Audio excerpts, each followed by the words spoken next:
तो आप सभी का स्वागत है रिवीजन टाइम यूट्यूब चैनल पे। हम इंडियन पॉलिटी की सीरीज को यहाँ पे डिस्कस कर रहे हैं। लूसेंट की सीरीज चल रही है। लोकसभा टॉपिक चल रहा था पिछले वीडियो में, ये उसका आधा पार्ट है। इसी के साथ दो पार्ट में ये वीडियो कंप्लीट हो जाएगा लोकसभा का टॉपिक। आज का जो पहला क्वेश्चन है वो है लोकसभा की बैठक की अंतिम तिथि और दूसरी बैठक की प्रथम तिथि के बीच कितने समय से अधिक का अंतराल नहीं होना चाहिए, तो वो आ जाएगा 6 महीने का। नेक्स्ट क्वेश्चन आता है राष्ट्रपति लोकसभा का कार्यकाल पूर्ण करने के पूर्व भंग कर सकता है, तो किसकी सलाह पर? उपराष्ट्रपति की सलाह पर भंग कर सकता है। नेक्स्ट क्वेश्चन जो आएगा हमारे पास, लोकसभा को उसके कार्यकाल की समाप्ति से पूर्व भी भंग किया जा सकता है, तो किस में किया जाता है? राष्ट्रपति की द्वारा उसकी इच्छा अनुसार। निम्नलिखित में से किसे लोकसभा का अभिरक्षक कहा जाता है? लोकसभा का अभिरक्षक किसे कहते हैं? वो लोकसभा के अध्यक्ष को कहते हैं।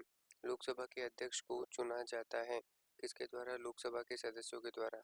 अस्थायी लोकसभा यानी प्रोटेम स्पीकर को कौन नियुक्त करता है? प्रोटेम स्पीकर की नियुक्ति राष्ट्रपति के द्वारा की जाती है। लोकसभा की बैठक किस प्रकार समाप्त की जाती है? लोकसभा की बैठक जो आता है विघटन के द्वारा, सत्रावसान, स्थगन, इनमें से सभी के द्वारा समाप्त की जा सकती है। लोकसभा का विघटन जो आता है वो कौन करता है? लोकसभा का विघटन राष्ट्रपति करता है। लोकसभा की सामान्य अवधि बढ़ाई जा सकती है, वो संसद के द्वारा पारित अधिनियम से बढ़ाई जा सकती है।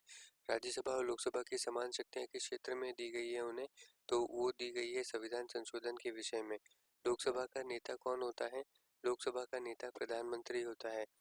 नेक्स्ट क्वेश्चन आता है, लोकसभा चुनाव में कोई प्रत्याशी अपनी जमानत खो देता है तो उसे यदि उसे प्राप्त न हो सके तो उसके मतदान का कितना प्रतिशत?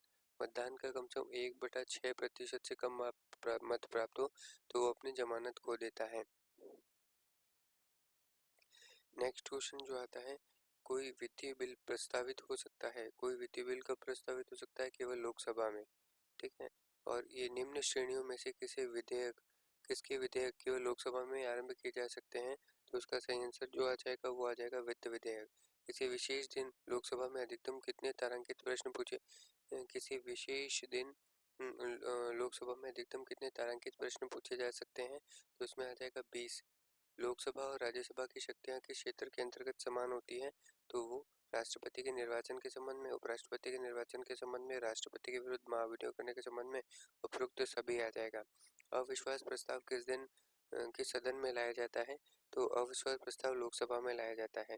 लोकसभा में अनुसूचित जाति और जनजाति के लिए सीटों और आरक्षण संविधान के किस अनुच्छेद में उपबंध किया गया है? अनुच्छेद 330 में किया गया है। लोकसभा में मंत्रिपरिषद के विरुद्ध अविश्वास प्रस्ताव लाने हेतु न्यूनतम सदस्य संख्या जो आती है वो कितनी होनी चाहिए? वो होनी चाहिए 50। लोकसभा का कोई सदस्य सदन का सदस्य बने रहने से निर्रहित नहीं हो जाता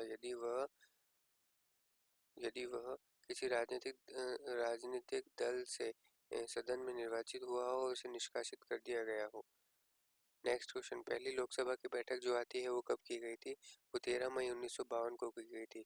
मंत्रिपरिषद किसके प्रसाद पर्यंत कार्यरत रहती है?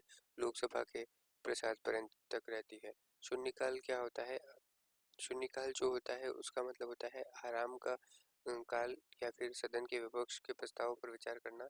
जब सदन में अति महत्वपूर्ण मामलों पर विचार होता है या जब लोकसभा में भोजन होता है तो शून्यकाल जो आता है वो आता है जब सदन में अति महत्वपूर्ण मामला पर विचार किया हैं। निम्नलिखित में से लोकसभा में से किसने 5 वर्षों से अधिक अवधि तक कार्य किया है? तो कौन सी लोकसभा है, ठीक है। तो इसके अंतर्गत पहला क्वेश्चन आ जाता है 5वीं। तो इस तरीके से यहाँ पे लोकसभा का टॉपिक समाप्त होता है। आप सभी का यहाँ तक बने रहने के लिए बहुत बहुत धन्यवाद।